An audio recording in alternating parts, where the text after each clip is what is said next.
Second time today. We are doing good. I was here this morning. I am back tonight. Yay. Yay, we are catching up as promised. So I'm trying to get us back on schedule by the end of this week. No, very advantageous of me. And we're headed there. We're going to cover Ecclesiastes in this video, guys. Yes, one video for all of Ecclesiastes. Yes, only 12 chapters, pretty much with the same theme throughout. So that makes it a little easier to cover. But yes, we are going to study Ecclesiastes. Study is a strong word. We're going to go through Ecclesiastes 1 through 12.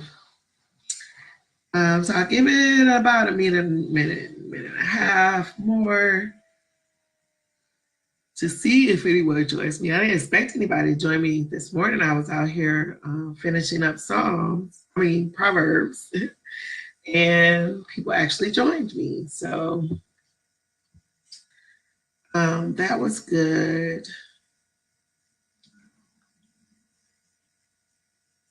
But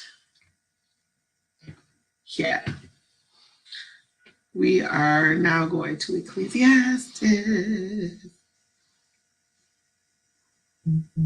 Oh, goodness.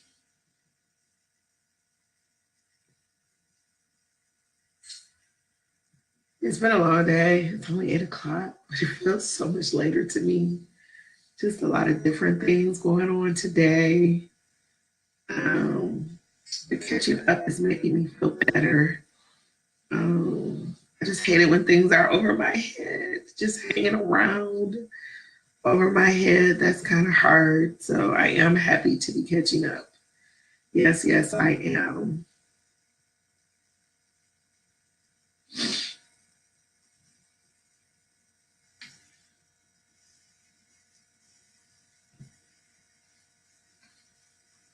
I am going to go ahead and get started. We are in Ecclesiastes, everyone. So let's see if we can do this. Keep it together, right? I try to do this at the beginning of every chapter. Genesis, Exodus, Leviticus, Numbers, Deuteronomy, Joshua, Judges, Ruth, 1 Samuel, 2 Samuel, 1 King, 2 King, 1 Chronicles, 2 Chronicles, Ezra, Nehemiah, Esther, Job, Psalms, Proverbs, Ecclesiastes, right? So I think that was 31. Was that 31? I believe that was 31. So we are getting up there in books of the Bible. Yes, we are. We are going through books of the Bible pretty fast now. So we are going to do Ecclesiastes and Song of Solomon. That must have been 21.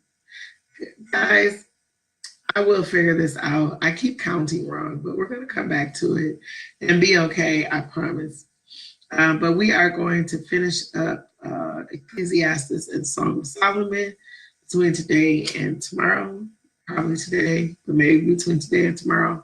We'll see, and we will be closing the chapter of the books of poetry, which is another section of the Old Testament. We have already gone through the first five books of the Bible, which are called different things, right?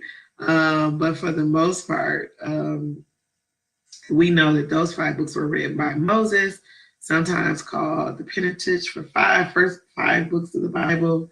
But it's important to note that as we're going through these sections, they each have different things that we learn in them, right?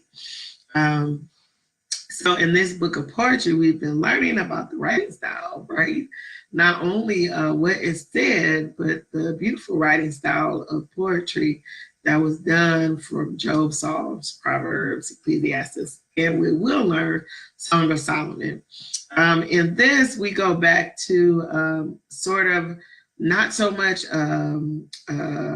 the line by line poetry type of writing that was done in Proverbs, where you had parallels and contrasts and comparisons and all of those things.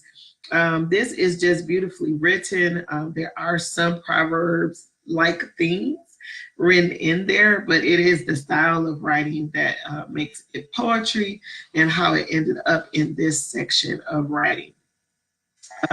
Ecclesiastes is believed by most theologians, like overwhelmingly most theologians, to be written by Solomon.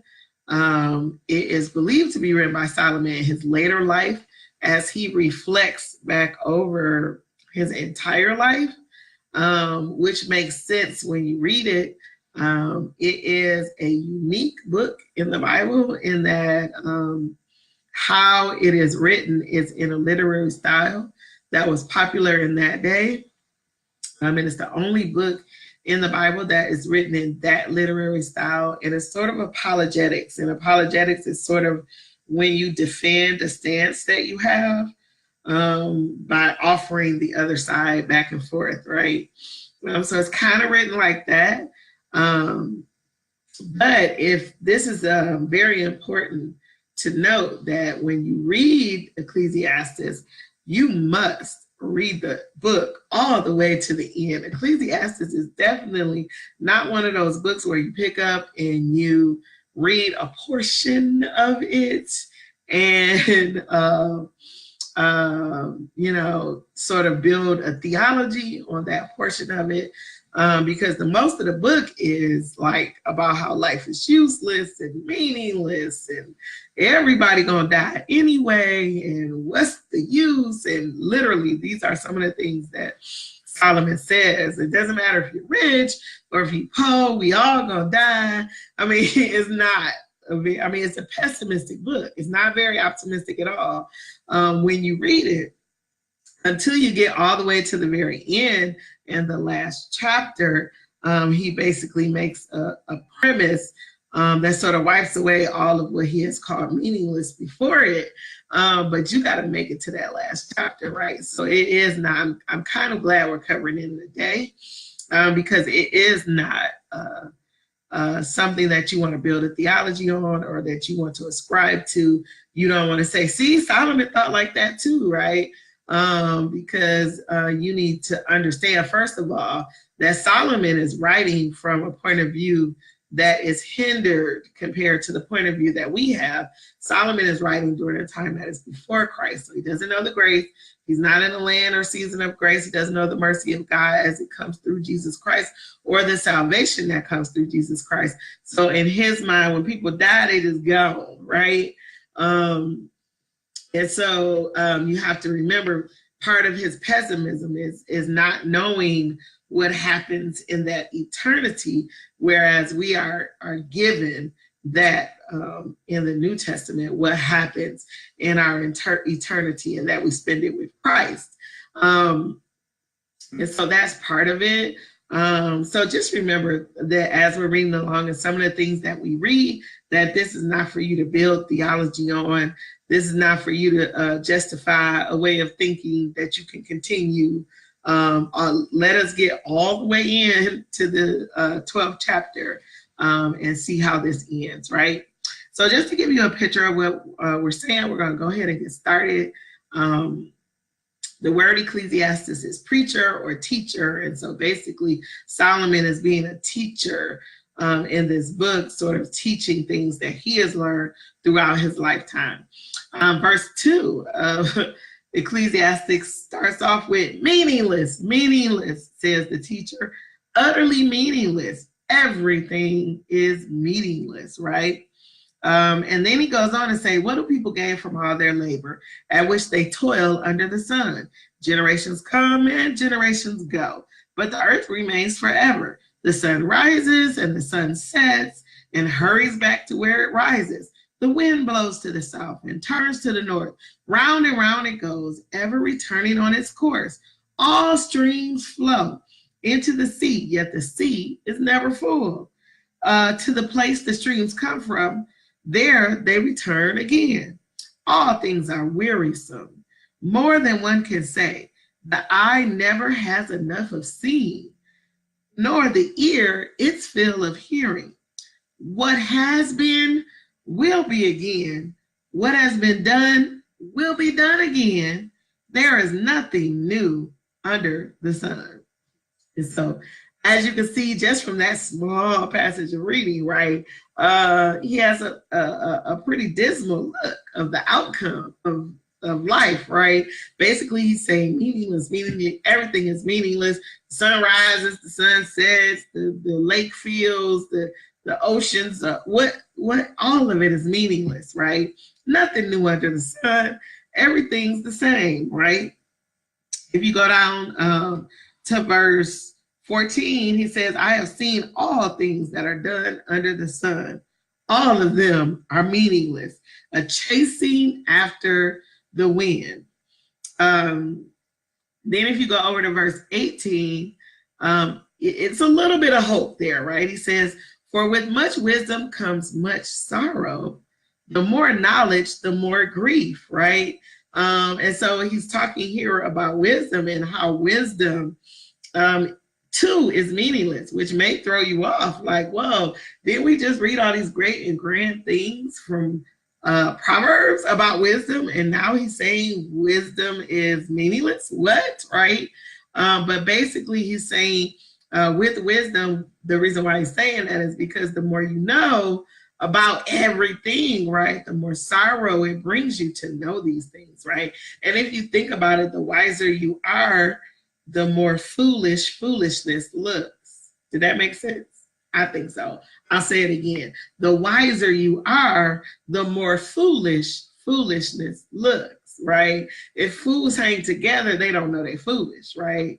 But if you're wise in a foolish setting, then it just makes everything else look even more foolish because you're wise, right? And that can cause sadness and grief. Let's go on to chapter 2. He said in verse 3, I tried cheering myself up with wine and embracing folly, my mind still guiding me with wisdom. I wanted to see what was good for people to do under the heavens during the few days of their lives. I undertook great projects. I built houses for myself and planted vineyards. I made gardens and parks and planted all kinds of trees, fruit trees in them. I made reservoirs to water groves of flourishing trees. I bought male and female slaves and had other slaves who were born in my house. I also owned more herds and flocks than anyone in Jerusalem before me. I amassed silver and gold for myself and the treasure of kings and provinces. I acquired male and female singers and a harem as well, the delights of a man's heart. I became greater by far than anyone in Jerusalem before me. In all this, my wisdom stayed with me. I denied myself nothing my eyes desired. I refused my heart no pleasure. My heart took delight in all my labor, and this was the reward for all my toil. Yet, when I surveyed all that my hands had done and what I had toiled to achieve, everything was meaningless, a chasing after the wind. Nothing was gained under the sun. And so here, Solomon, this very rich king, right, is saying, he was like, I tried everything. I tried to go see what makes people happy, right? What makes you happy on this earth, right? And so basically he's talking about outside of God, what are all these things that's supposed to make you happy? And he's listing all these things. He was like, I got women. You know, he talked about his harem. I got women, I got money, I got gold, I got possessions, I got land, I got everything that everybody says should make you happy. And when it's all said and done, it was all meaningless. Just meaningless, right? Don't get depressed, I promise. Wait it out till chapter 12, I promise. He said in verse 13, though, I did at least see this, right? He said, I saw that wisdom is better than folly. In other words, it's better to be wise than foolish, just as light is better than dark. The wise have eyes in their heads, while the fool walks in darkness. But I came to realize that the same fate overtakes them both.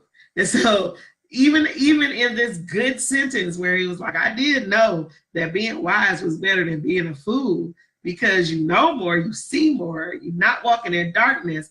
But in the end, both of them gonna die. That was his statement, right? In the end, they got the same fate. It doesn't matter.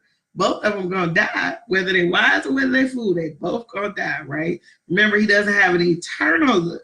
He's just looking at the fate of the earth. Let's go down to verse 17. So I hated my life, because the work that is done under the sun was grievous to me.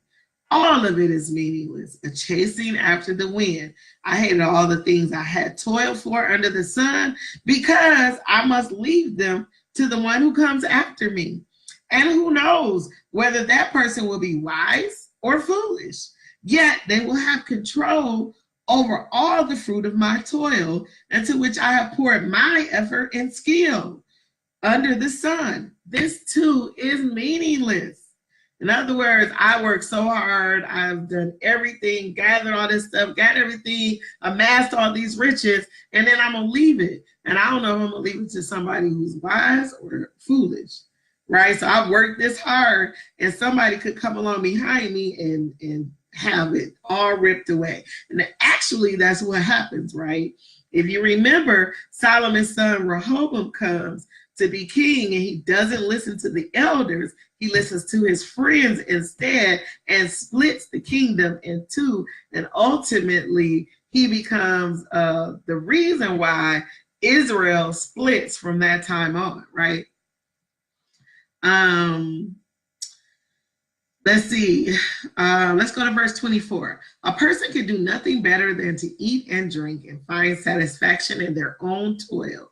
This too I see is from the hand of God, for without him, who can eat or find enjoyment? To the person who pleases him, God gives wisdom, knowledge, and happiness. But to the sinner, he gives the task of gathering and storing up wealth to hand it over to the one who pleases God.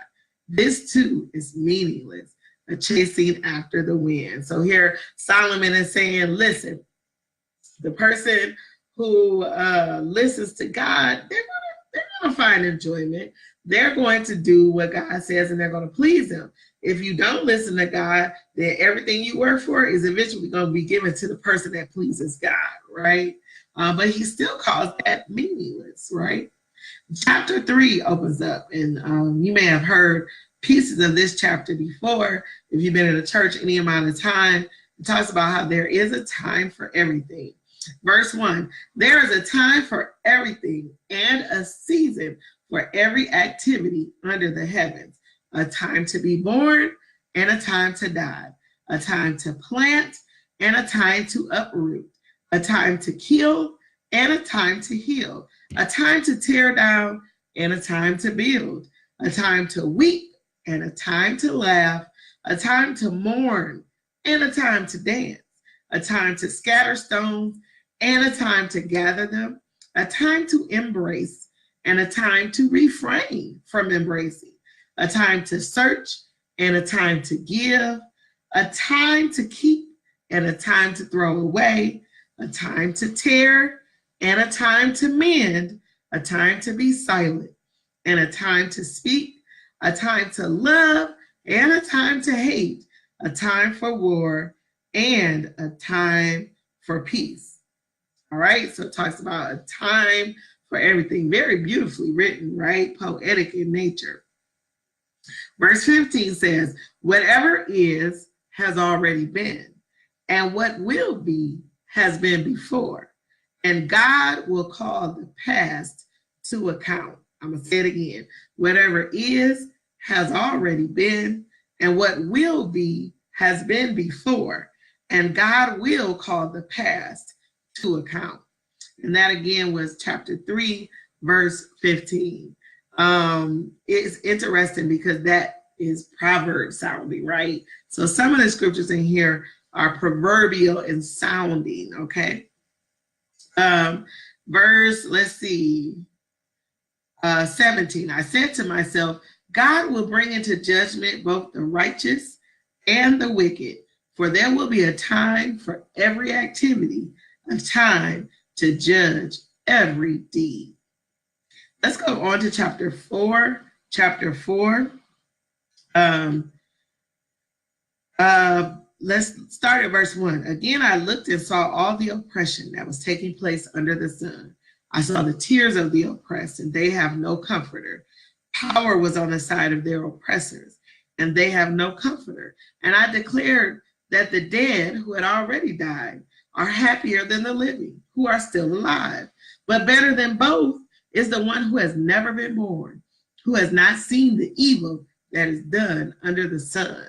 Pretty depressing, right? Sounds a little Jobish, right? Sounds a little Jobish, like I wish I had never been born, right?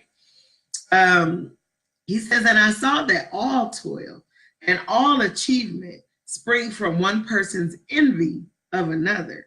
This too is meaningless, a chasing after the wind. Fools fold their hands and ruin themselves. Better one handful with tranquility than two handfuls with toil and chasing after the wind.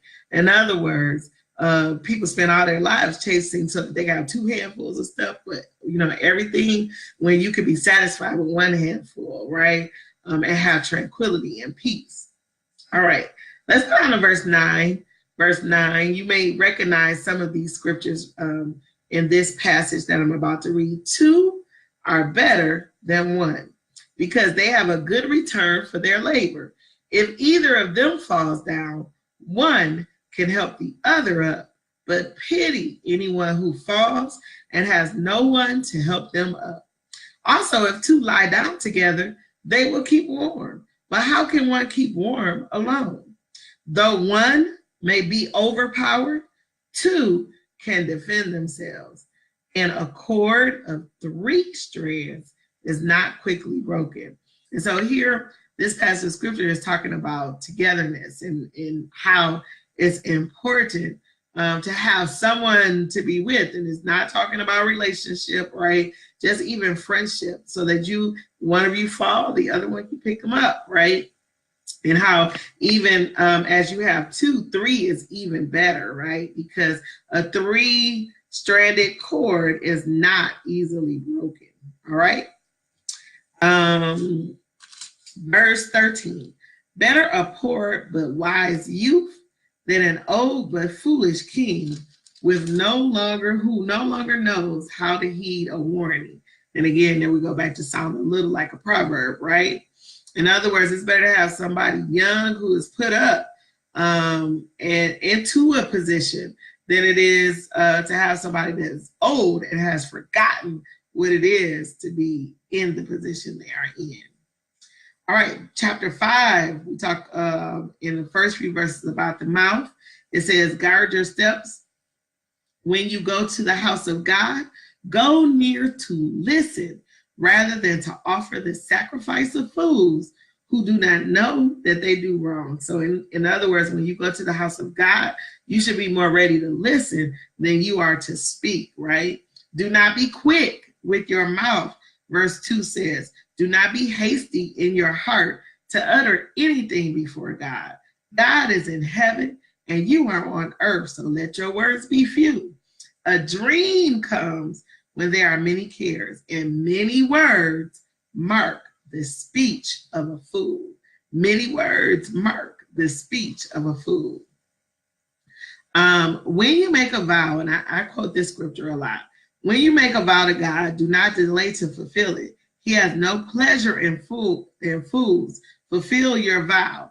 This is the scripture I'll repeat. It is better not to make a vow than to make one and not fulfill it. In other words, don't be promising God things. Lord, I promise if you get me out of this, how many times we done said it, right? It is better not to make a vow than to make one and not fulfill it. Lord, I promise I'm going to give my pledge. I promise it is better not to make a vow than to make a vow and not fulfill it. All right, let's go down to verse 10. Whoever loves money never has enough. Whoever loves wealth is never satisfied with their income. This too is meaningless, right? So if you love money or you are always running after money, always running after wealth, you're never going to be satisfied because your love is in the wrong spot. You're loving money, you're loving wealth, right? Never going to be satisfied. Let's go over to chapter 6. Chapter 6 says, verse 1, I have seen another evil under the sun, and it weighs heavily on mankind. God gives some people wealth, possessions, and honor so that they lack nothing their hearts desire, but God does not grant them the ability to enjoy them, and strangers enjoy them instead. This is meaningless, a grievous evil. So it talks about how some people have the wealth, but they don't enjoy it, right? And other people are enjoying their wealth, right? And he said, I've seen that as an evil under the sun. Verse 7, everyone's toil is for their mouth, yet their appetite is never satisfied. What advantage have the wise over fools? What do the poor gain by knowing how to conduct themselves before others? Better what the eyes sees than the roving of the appetite. This too is meaningless, a chasing after the wind. So basically he's saying, look, we go after all of these things because we have these appetites for these things, but what advantage is it to receive these things when it means nothing? It's all meaningless. Verse 10, whatever exists has already been named, and what humanity is has been known. No one can contend with someone who is stronger. Verse 11, the more the words, the less the meaning. And how does that profit anyone? Somebody ought to highlight, underline, star. The more the words, the less the meaning. And how does that profit anyone? All right, let's go on to chapter 7. Go on to chapter 7. It opens up positive, right? A good name is better than fine perfume, and the day of death better than the day of birth. You thought it was starting good, and then what? Here he is, back in this pessimistic view.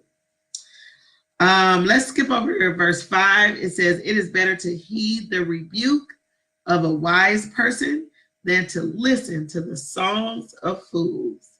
It is better to heed the rebuke of a wise person than to listen to the songs of fools. And then verse 8 is also a verse that I like, that you may like as well.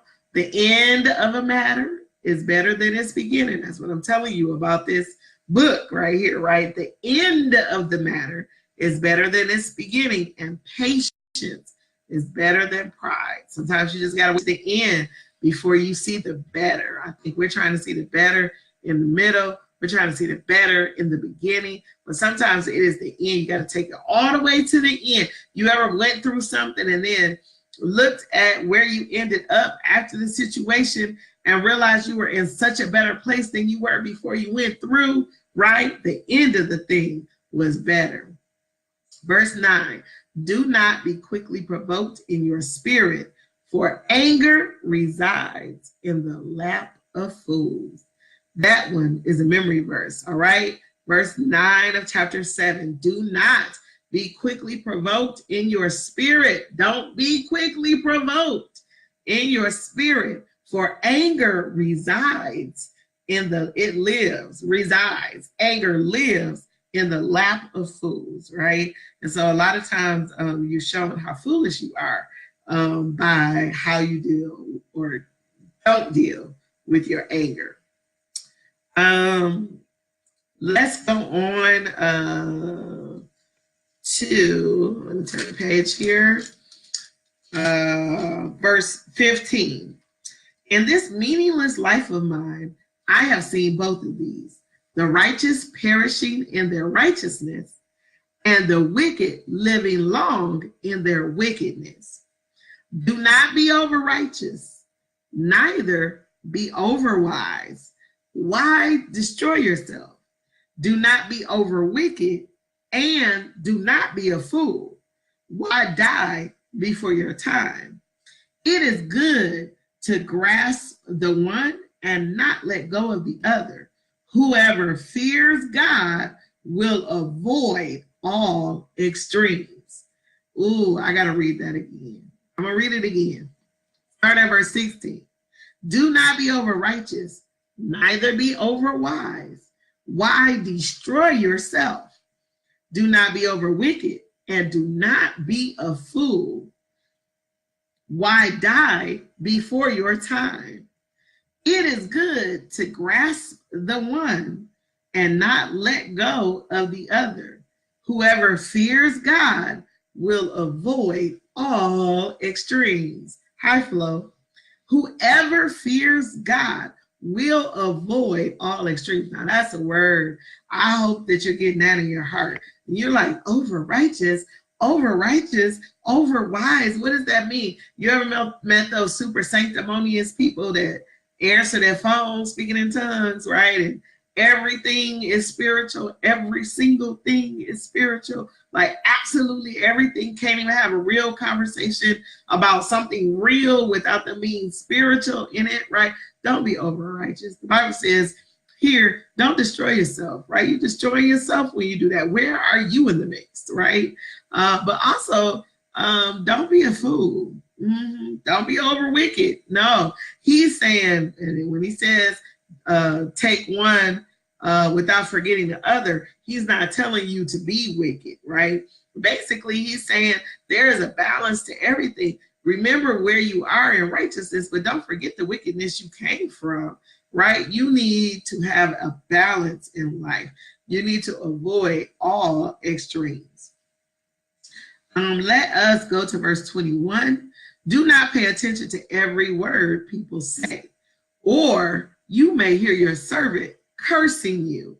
For you know in your heart that many times you yourself have cursed others. This one made me laugh when I read it.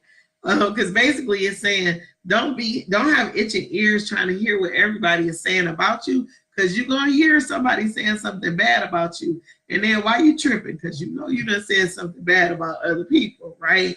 And so we got to make sure that we take things lighthearted, especially since we end up doing the same thing that we are, expecting people not to do to us. So make sure that you don't pay attention to every word that people say, right? Take it light, take it light. All right, let's go to chapter 8, verse 1. Who is like the wise? Who knows the explanation of things? A person's wisdom brightens their face and changes its hard appearance, right? So somebody who is wise actually has changed in appearance from when they were a fool, right? You should be able to see that they are wiser according to this, right? Verse 9, all this I saw as I applied my mind to everything done under the sun. There is a time when a man lords it over others to his own hurt. Then too I saw the wicked buried, those who used to come and go from the holy place and receive praise in the city where they did this. This too is meaningless. When the sentence for a crime is not quickly carried out, people's hearts are filled with schemes to do wrong. Although a wicked person who commits 100 crimes may live a long time, I know that it will go better with those who fear God, who are reverent before him. So even if you see like it looks like the wicked are prospering, even Solomon is giving us a little hope here. He says, I know it will go better with those who fear God, who are reverent before him. Let's go on to chapter 9. So I reflected on all this and concluded that the righteous and the wise and what they do are in God's hands, but no one knows whether love or hate awaits them. All share a common destiny, the righteous and the wicked, the good and the bad, the clean and the unclean, those who offer sacrifices and those who do not. As it is with good, so with the sinful. As it is with those who take oaths, so will those who are afraid to take them. And so basically he said, I'm a witness. I have seen and reflected on the fact that it's better if you know God, right? But that doesn't mean that we know that you're going to only encounter good just because you know God, right?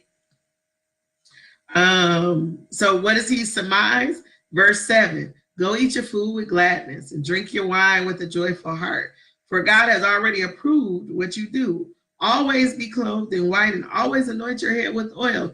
Enjoy life with your wife, whom you love, all the days of this meaningless life that God has given you under the sun, all your meaningless days. For this is your lot in life, and in your toilsome labor under the sun. Whatever your hand finds to do it with all your might. For in the realm of the dead, where you are going, there is neither working, nor planning, nor knowledge, nor wisdom. So again, you can see this is coming from a man who has no eternal view. He doesn't know that there's something after, right? And he was like, do whatever make you happy.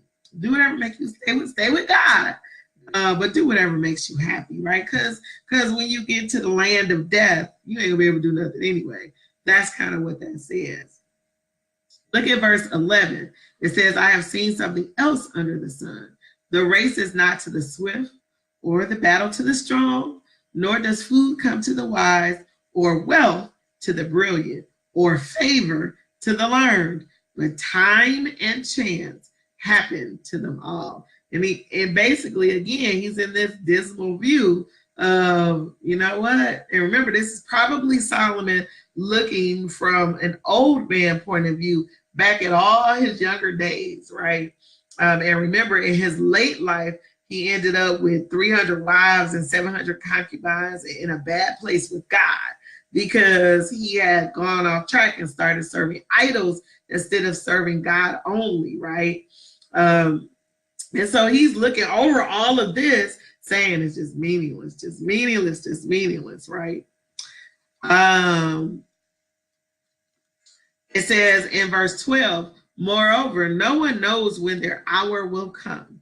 As fish are caught in a cruel net, or birds are taken in a snare, so people are trapped by evil times that fall unexpectedly upon them. And so he's like, just the way a fish is caught in a net and birds are caught in a snare, we don't know when some kind of evil happening in our life will catch us up, right? And that's why he says it's time and chance. It's time and chance. You could be going good, and then all of a sudden some evil come out of the woodworks that you weren't even planning on dealing with and you had no preparation for, is what he's saying. And then let's go to chapter 10, verse 4. If a ruler's anger rises against you, do not leave your post. Calmness can lay great offenses to rest. And that's the part of that I like. Calmness, you need to highlight that, I'm telling you. Calmness can lay great offenses to rest. So some of us, the reason why we are always arguing with people is because we don't never exhibit the calmness. If you were calm, and I always talk about my husband, right, who has this spirit of calmness. If you are calm, you can lay great offenses to rest. People will come down off 10 and meet you, maybe not at your 1, but at least meet you at 5 based on the fact that you have calmness in your life. Verse 6, fools are put in many high positions, while the rich occupy the low ones. This made me think of number 45. Fools are put in many high positions, while the rich occupy the low ones. And so the rich that occupy the low positions, lower than the highest one, put the fool in the highest position. I hope y'all caught that. All right, going on.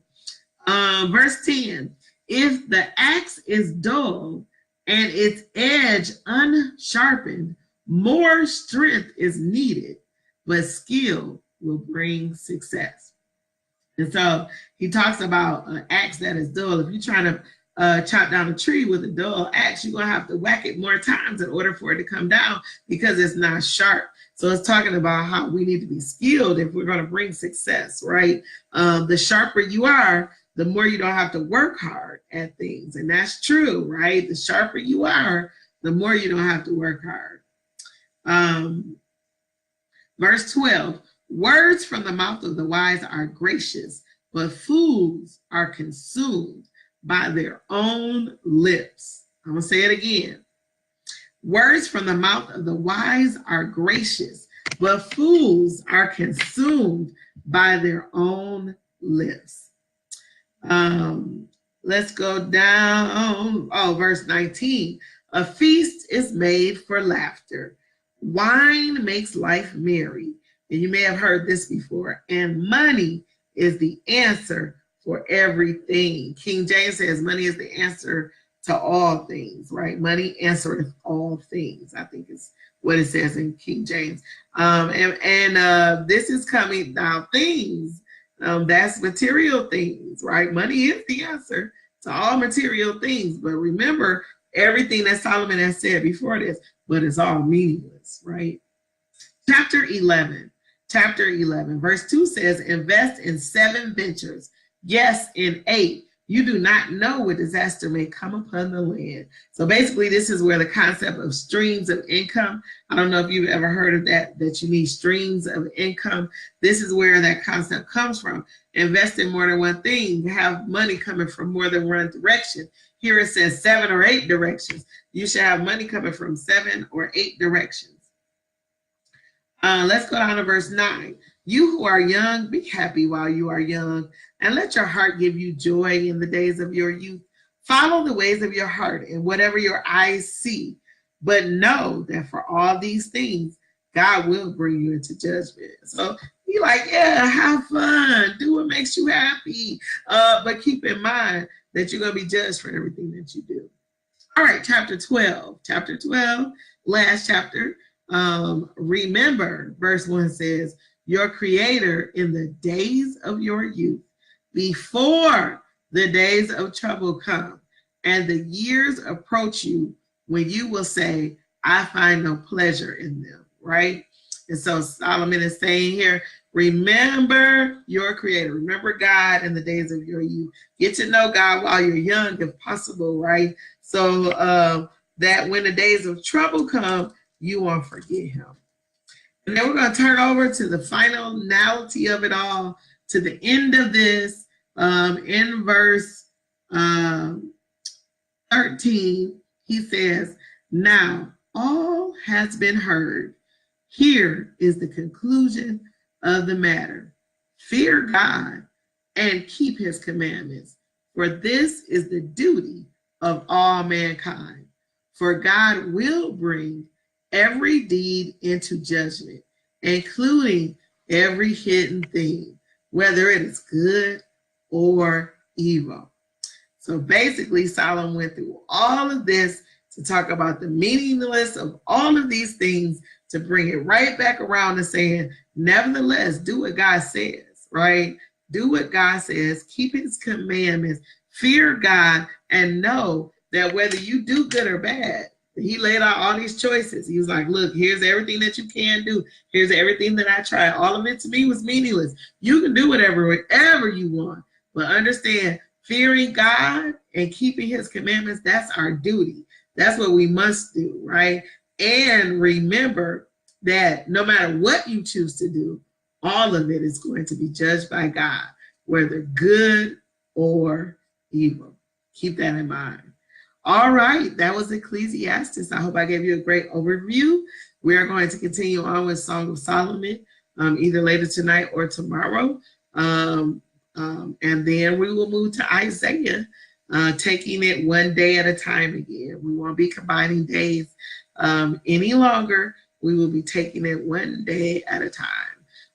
So with all of that being said, until next time, you be blessed and know that I love you and God loves you too. In Jesus' name.